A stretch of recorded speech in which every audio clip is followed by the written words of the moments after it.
Le Seigneur soit avec vous. Évangile de Jésus-Christ selon saint Marc. Gloire à toi, Seigneur.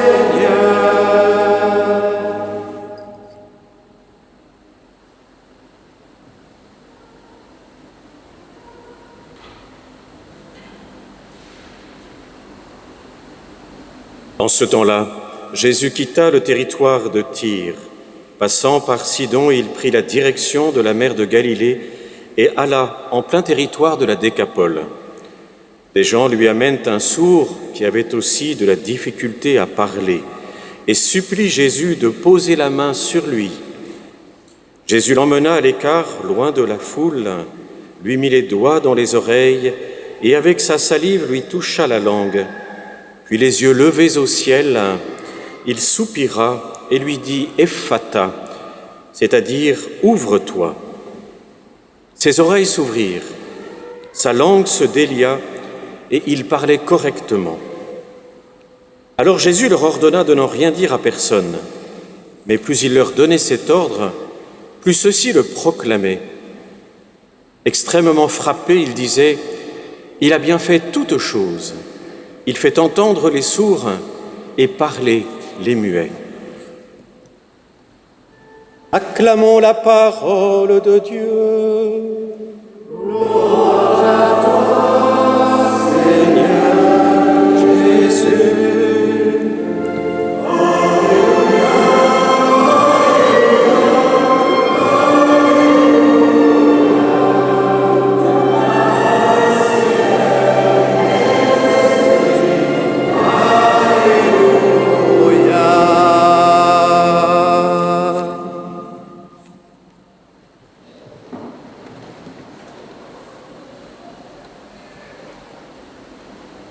Soyez forts, ne craignez pas.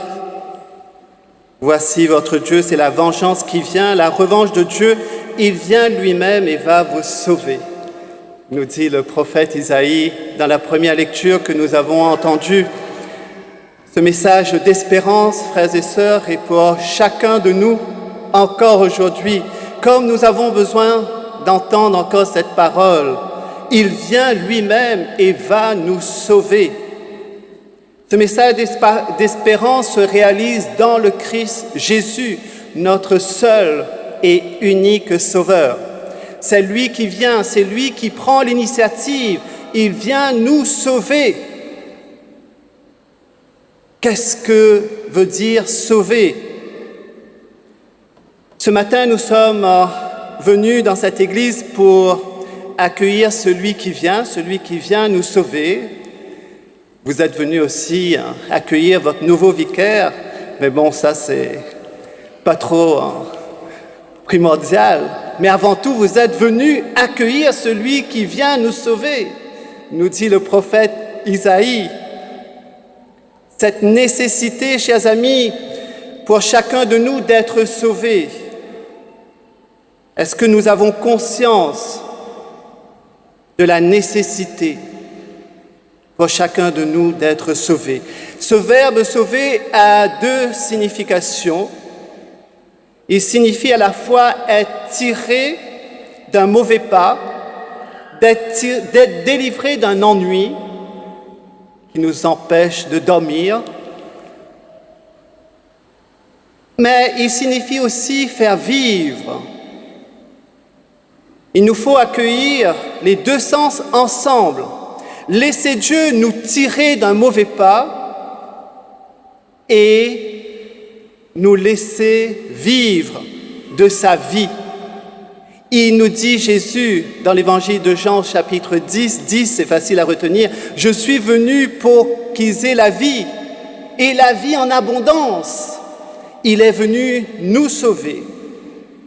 Bien sûr, par la grâce de notre baptême, nous sommes déjà sauvés, en germe et en espérance. Mais encore faut-il que nous soyons fidèles aux promesses de notre baptême. Cette promesse qui se réalise chaque jour. Le baptême, ce n'est pas seulement à telle date. Oui, chers amis, il faut Faut-il encore accueillir au plus profond de nous-mêmes le salut qui nous est proposé en Jésus-Christ? Oui, pour une part, nous sommes sauvés, mais pour une part, nous sommes sauvés, mais nous avons encore à être sauvés chaque jour. Qui d'entre nous oserait prétendre qu'il est évangélisé jusque dans les profondeurs les plus intimes de son être? Dans l'évangile de ce jour, nous voyons des gens qui emmènent un sourd qui avait aussi la difficulté à parler et supplie Jésus de poser la main sur lui. Admirable confiance de ces gens dont on ne nous dit rien d'ailleurs. Admirable confiance de ceux qui emmènent l'homme à Jésus. Ce matin, vous êtes venus, vous avez dans votre cœur des personnes, vous emmenez dans votre cœur ces gens qui vous ont demandé de prier pour elles. Vous emmenez ces gens à Jésus. À chaque fois que nous venons auprès du tabernacle, à l'adoration eucharistique ici même, vous venez emmener des personnes ou votre personne à Jésus. Amener à Jésus et le prier de déposer la main. Quelle belle prière, celle qui consiste à amener à Jésus en lui demandant seulement de poser la main sur lui. Il y a, frères et sœurs, une belle définition de la prière d'intercession. C'est une invitation pour nous à évangéliser notre prière d'intercession. Bien souvent, quand nous faisons des prières d'intercession sans nous en rendre compte, nous donnons des ordres à Dieu. Fais ceci, fais cela. Donne la guérison à telle personne. Donne un tel travail à telle personne. Donne un tel diplôme à mon petit-fils qui est en train de passer des examens. Fais que telle personne ait du travail, etc. Finalement, nous donnons des ordres à Dieu sans nous rendre compte pour qu'il soit à notre service. Car nous savons mieux que lui et ce qui nous convient et ce qui convient aux autres. Nous faisons le centre de notre prière.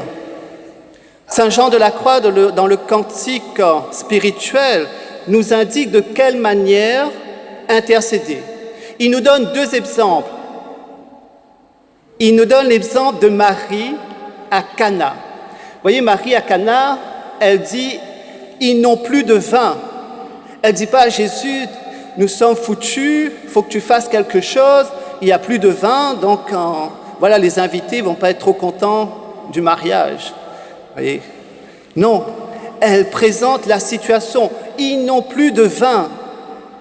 Et de même, les sœurs de Lazare, Marthe et Marie, elles ne demandent pas à Jésus de guérir Lazare, mais elle dit seulement « Seigneur, celui que tu aimes est malade. Celui que tu aimes est malade. » Chers amis de Jésus, présentez simplement la situation pour que Dieu puisse agir selon les desseins de son amour, pour que son règne puisse advenir dans telle situation, pour que sa volonté soit faite, pour qu'advienne dans cette situation, que son nom soit sanctifié dans cette situation, que sa volonté soit faite. Il y a là un chemin de conversion de nos mentalités, de nos manières de faire pour évangéliser nos prières d'intercession. Amener seulement la situation, la personne à Jésus et lui demander de poser sa main sur elle. Non pas ma volonté, mais ta volonté. N'est-ce pas adhérer à la divine volonté que vous aimez tant ici? Silencieusement, discrètement, dans le secret de ma prière, amener à Jésus et le supplier de toucher sa main, un tel. N'est-ce pas là un acte de charité? Frères et sœurs, en cette fête cachée de la Nativité de la Vierge Marie, demandons-là la grâce d'être des intercesseurs, des intercesseuses, les uns pour les autres en cette nouvelle année pastorale qui s'ouvre devant nous. Que nous sachions présenter à Jésus en toute confiance, en tout abandon, telle situation compliquée qui nous angoisse, qui nous donne des soucis, qui nous empêche de dormir, ou telle personne souffrante, afin que Jésus pose sa main pour ouvrir nos oreilles à sa parole, à la parole des autres, aux cris de souffrance de nos frères et sœurs qui ont tant besoin d'intercesseurs. Oui, que le Seigneur délie notre langue pour que nous puissions chanter ses merveilles et pour en être les témoins au cœur du monde. Alors ensemble, nous pouvons dire, oui, le Seigneur fit pour moi des merveilles, saint est son nom. Oui, Seigneur, tu as fait toutes choses, tu fais bien toutes choses, tu fais entendre les sourds et parler les muets. Alors viens, Seigneur Jésus, viens poser ta main sur telle situation dans laquelle je me trouve. Viens poser ta main sur moi-même, sur telle personne que je porte à tes pieds, Seigneur. Viens et ne tarde plus. Viens, Seigneur Jésus. Amen.